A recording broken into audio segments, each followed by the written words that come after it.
Hello दोस्तों, आप सभी का स्वागत है। सीबीएसई ने एक नया नोटिफिकेशन निकाला हुआ है जिसमें उन्होंने माइग्रेशन से रिलेटेड यहाँ पे कुछ ज़रूरी जानकारी दी हुई है। तो माइग्रेशन सर्टिफिकेट क्या होता है, पहले इसके बारे में आप लोग को बता लूँगा। इसके बाद इस नोटिफिकेशन में जो भी चीज़ें इसमें लिखी गई है तो इन सभी चीज़ों के बारे में भी मैं आप लोग को बता दूंगा। ज़्यादा समय नहीं लूँगा, जो सबसे मेन चीज़ें इसमें लिखी हुई हैं तो इसी के बारे में आप लोग को बताऊँगा।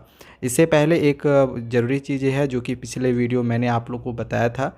जैसे कि आपको पता ही है कि सीबीएसई ने इम्प्रूवमेंट के लिए भी नोटिफिकेशन निकाला हुआ है। यदि आपका नंबर कम आता है किसी भी विषय में, आप चाहते हैं कि आप अपने मार्क्स को इंक्रीज़ करो, तो आप कंपार्टमेंटल एग्जामिनेशन दे के आप उसी साल में कंपार्टमेंटल एग्जामिनेशन दे के अपने मार्क्स को इंक्रीज़ कर सकते हैं। तो इससे रिलेटेड जब मैंने न्यूज़ बनाया था तो बहुत सारे स्टूडेंट्स ने मुझे वहाँ पे कमेंट करके पूछे कि सर यदि हमारे एग्ज़ामिनेशन में जैसे फ़र्स्ट टाइम मैंने एग्ज़ाम दिया तो उस टाइम मेरे मान के चलो किसी सब्जेक्ट में 40 नंबर आया है, मैं अपने मार्क्स को बढ़ाना चाहता हूँ, और सेकेंड टाइम में मैंने एग्ज़ामिनेशन दिया, उसमें मैं अगर फ़ेल हो जाऊँ या तो फिर उसमें मार्क्स मेरे कम आ जाए, जैसे 30 नंबर आ जाएँ, तो क्या ये मार्क्स जुड़ेगा या फिर पहले वाला मार्क्स जुड़ेगा?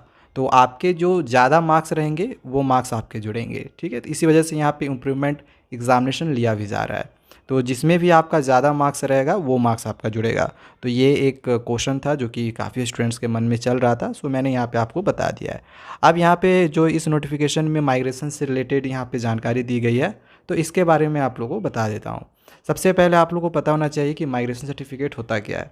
तो जब भी आप बोर्ड चेंज करते हो तो उस टाइम आप दूसरे जगह जब आप एडमिशन लोगे वहाँ पे एक अलग बोर्ड होगा, तो उसके लिए आपको माइग्रेशन सर्टिफिकेट देना पड़ता है, जो कि पहले सभी लोगों को माइग्रेशन सर्टिफिकेट दिया जाता था। लेकिन अब इस नोटिफिकेशन के अनुसार यदि आपको माइग्रेशन सर्टिफिकेट का ज़रूरत है तभी आप इसके लिए वैसे ही स्टूडेंट्स को माइग्रेशन सर्टिफिकेट मिलेगा। यदि आपको ज़रूरत नहीं है तो सभी स्टूडेंट्स को नहीं मिलेगा। आपको अप्लाई करना पड़ेगा बोर्ड को, ठीक है, बोर्ड से आपको अप्लाई करना पड़ेगा तो तभी आपको माइग्रेशन सर्टिफिकेट मिलेगा, अदरवाइज़ नहीं मिलेगा। तो यहाँ पे वही चीज़ें लिखी हुई है। जैसे सपोज़ करो आप सीबीएसई बोर्ड अभी दे रहे हो, ठीक है, और आपको 12th में आपको दूसरे बोर्ड में जाना है, या फिर 12th एग्ज़ाम दे रहे हो सीबीएसई बोर्ड और फिर आपको आगे चल के मान के चलो ग्रेजुएशन करना है, तो आप एक अलग बोर्ड से आप ग्रेजुएशन करोगे तो उसके लिए भी आपको जो है माइग्रेशन सर्टिफिकेट देना पड़ेगा, क्योंकि जो सीबीएसई बोर्ड होता है वो 12th तक ही होता है, ठीक है। या फिर 10th भी कर रहे हो, बहुत सारे स्टूडेंट्स 10th के बाद सीबीएसई करके स्टेट बोर्ड करते हैं या फिर दूसरे बोर्ड से 12th करते हैं, तो वैसे कंडीशन पे माइग्रेशन सर्टिफिकेट का ज़रूरत पड़ता है। तो आपको अप्लाई करना पड़ेगा, यहाँ पे लिख दिया गया है। अब आपको अप्लाई करना पड़ेगा तभी आपको माइग्रेशन सर्टिफिकेट मिलेगा। ये पहले सारे स्टूडेंट्स को ऐसे ही मिल जाता था। तो बस यही सारी चीज़ें हैं जो कि आपको इस नोटिफिकेशन में देखने को मिलेगा।